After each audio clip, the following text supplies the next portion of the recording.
Halo semuanya, perkenalkan nama aku Putri Juwita dengan NIM S11012-11072. Jadi aku mau buka Q&A nih untuk teman-teman yang masih penasaran dengan corporate communication. Yuk isi pertanyaannya di question box selanjutnya.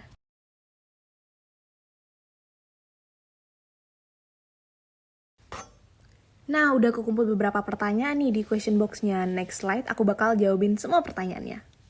Kak, aku jarang dengar istilah corporate communication. Emang udah ada di struktur perusahaan?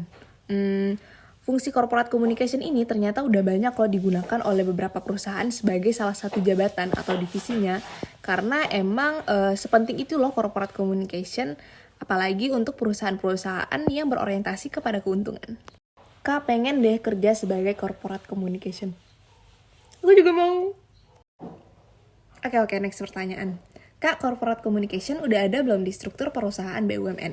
Eits, ada dong. Bahkan hampir semua perusahaan BUMN itu memiliki corporate communication sebagai salah satu struktur perusahaannya. Emang BUMN mana aja Kak yang udah ada corporate communication-nya? Siapa tahu ada loker? Banyak sih. Oke, aku bakal sebutin semuanya ya. Mulai dari PT Pertamina, PLN, PT Mineral Industri Indonesia atau MIND, Perum Kehutanan Negara, PT Perkebunan Nusantara, PT Pupuk Indonesia, PT Raja Wali Nusantara, Perum Bulog, PT Bio Farma. Lanjut lagi, ada PT Biro Klasifikasi Indonesia, PT Krakatau Steel, PT Land Industri, PT Bank Mandiri, PT Bank Rakyat Indonesia, PT Bank Negara Indonesia, PT Bank Tabungan Negara, PT Asuransi Jiwasraya, PT Asuransi Sosial Angkatan Bersenjata Republik Indonesia, dan PT Bahana Pembinaan Usaha Indonesia. Oke, lanjut ada PT Rea. Aduh, salah filter. Oke, lanjut. Jadi terus selanjutnya ada PT Reasuransi Indonesia Utama, PT Dana Tabungan dan Asuransi Pegawai Negara, PT Dana Reksa, PT Telekomunikasi Indonesia atau Telkom, Perum Produksi Film Negara, Perum Percetakan Uang Republik Indonesia, terus PT Adikarya, PT Hutama Karya, PT Jasa Marga, dan PT Pembangunan Perumahan.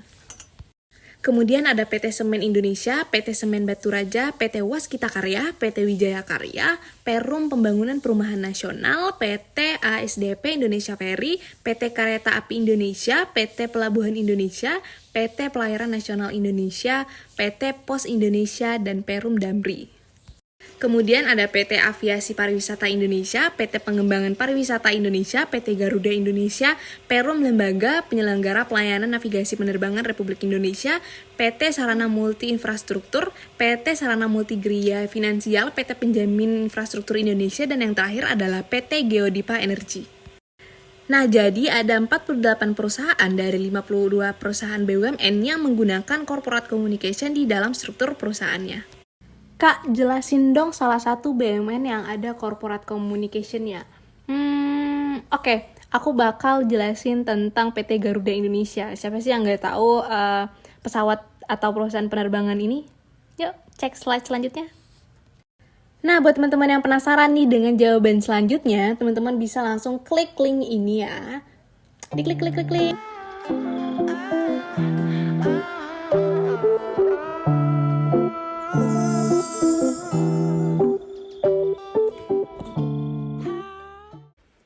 Oke, lanjut lagi kita dari Instagram tadi nih ya, kita lanjut lagi ke video kali ini. Aku mau ngejelasin nih sebenarnya apa sih PT Garuda Indonesia, apa identitasnya, apa citranya, dan reputasinya baik atau buruk sih di mata masyarakat. PT Garuda Indonesia merupakan perusahaan jasa penerbangan milik negara yang sudah ada sejak 26 Januari 1949. Pada awalnya, Garuda Indonesia ini memiliki nama Indonesia Airways, baru kemudian diganti namanya menjadi Garuda Indonesia Airways pada 31 Maret 1950. Tetapi kemudian diganti lagi nih menjadi nama yang saat ini PT Garuda Indonesia pada 5 November 1985. Nah, Garuda Indonesia ini sudah melayani penerbangan dengan 39 destinasi domestik dan juga 8 destinasi internasional, di mana mereka sudah mengoperasikan 178 armada pesawat. Visi dari PT Garuda Indonesia adalah menjadi perusahaan penerbangan yang andal dengan menawarkan layanan yang berkualitas kepada masyarakat dunia dengan menggunakan keramahan Indonesia. Selain itu, misinya adalah sebagai perusahaan penerbangan pembawa bendera negara Indonesia yang mempromosikan Indonesia ke dunia guna menunjang pembangunan ekonomi nasional, tapi dengan pelayanan yang profesional. Nah, untuk logo PT Garuda Indonesia sendiri ini, nah bisa teman-teman lihat di sini ada tulisan Garuda Indonesia. Nah, nama Garuda sendiri itu diberikan langsung oleh Presiden Soekarno, yang berarti memiliki arti bahwa sebagai burung yang melebarkan sayapnya tinggi di atas kepulauan. Lalu kalau teman-teman lihat bahwa ini tuh seperti gambar burung, ada kepalanya, ada sayapnya. Di sini kepalanya adalah burung Garuda yang melambangkan sebagai lambang negara Indonesia. Sedangkan sayapnya itu ada 1, 2, 3, 4, 5 helai sayap yang berarti Pancasila yang merupakan dasar negara Republik Indonesia. Nah, budaya perusahaan Garuda Indonesia itu berlandaskan pada core values akhlak, yaitu amanah, kompetens, harmonis, loyal, adaptif, dan kolaboratif. PT Garuda Indonesia memiliki konsep pelayanan yang juga merupakan nilai khusus penjualan mereka, yaitu Garuda Indonesia Experience. Dalam konsep ini, mereka tuh menggabungkan kekhasan dan keramahan Indonesia yang berakar pada budaya Indonesia kepada konsumen, supaya konsumen ini merasa aman, nyaman, dan tentram selama penerbangan. Nah, dalam menjalankan konsep ini, mereka tuh memberikan fasilitas-fasilitas khas Indonesia pada pesawat-pesawatnya, mulai dari ornamen khas Indonesia di interior pesawatnya, kemudian ada aroma wangian khas Indonesia, kemudian juga memberikan musik-musik khas Indonesia atau musik tradisionalnya, serta menyajikan makanan yang sesuai dengan cita rasa Indonesia. Garuda Indonesia itu memiliki segudang citra baik sebagai perusahaan penerbangan. Konsep layanan yang Garuda Indonesia Experience itu tuh dinilai sukses karena mampu memuaskan pelanggan, yang ditandai dengan munculnya persepsi publik bahwa penerbangan Garuda menyajikan kualitas yang baik dengan pelayanan yang nyaman. Kita bisa lihat dari ulasan-ulasan Google yang rata-rata tuh memberikan bintang 5 pada perusahaan Garuda Indonesia. Contohnya nih, bintang 5, kemudian ada juga yang memberikan ulasan-ulasan positif seperti ini.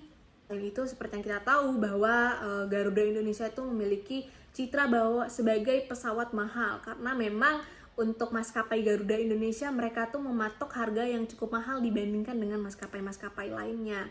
Namun sebanding juga sih sebenarnya dengan pelayanan dan kualitas yang mereka berikan. Dan itu yang membuat menciptakan loyalitas pada pelanggannya. Gak hanya itu, melihat kondisi pasar Indonesia bahwa harga itu juga menjadi salah satu hal yang penting loh dalam peningkatan pelanggan.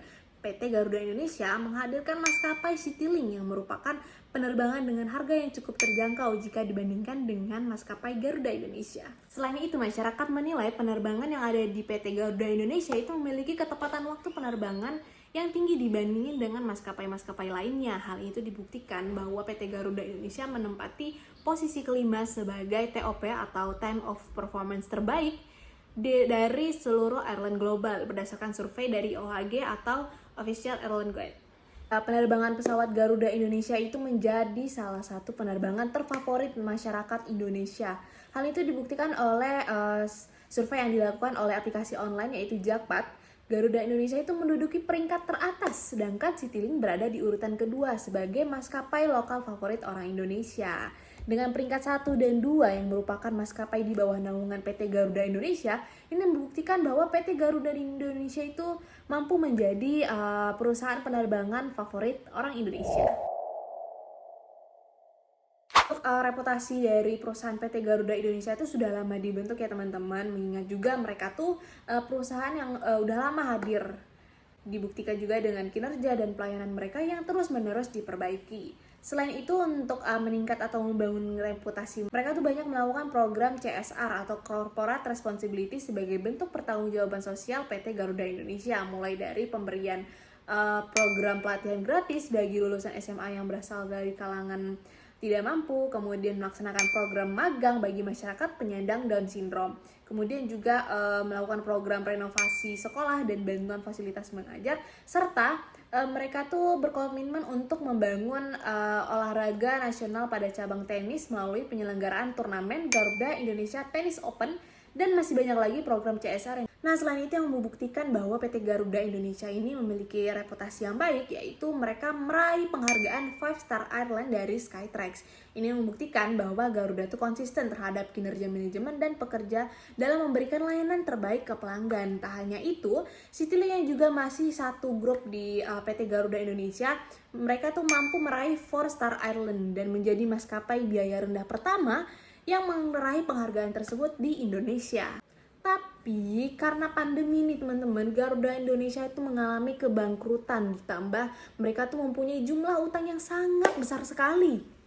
Dan juga adanya muncul kasus korupsi yang dilakukan oleh petingginya. Ini tuh menyebabkan menurunnya kepercayaan masyarakat dan meragukan akan kinerja PT Garuda Indonesia.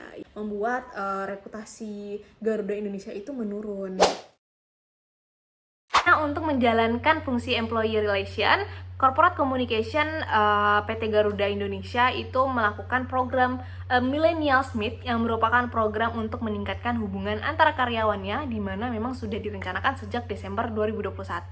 Program ini itu mengundang generasi muda yang ada di PT Garuda Indonesia untuk saling berdiskusi, sharing, dan berdialog dengan jajaran direksi PT Garuda Indonesia. Pada program ini tuh karyawan tuh diberikan kesempatan untuk mengemukakan pendapatnya dan memberikan usulan yang dapat digunakan untuk memperbaiki perusahaan. Selain itu, program ini itu juga bertujuan untuk menghilangkan jarak antara top manajemen dengan lower manajemen, serta membangun ekosistem kerja yang lebih baik melalui peningkatan kepercayaan, komitmen, dan engagement pegawai agar dapat memberikan kontribusi yang optimal pada perusahaan.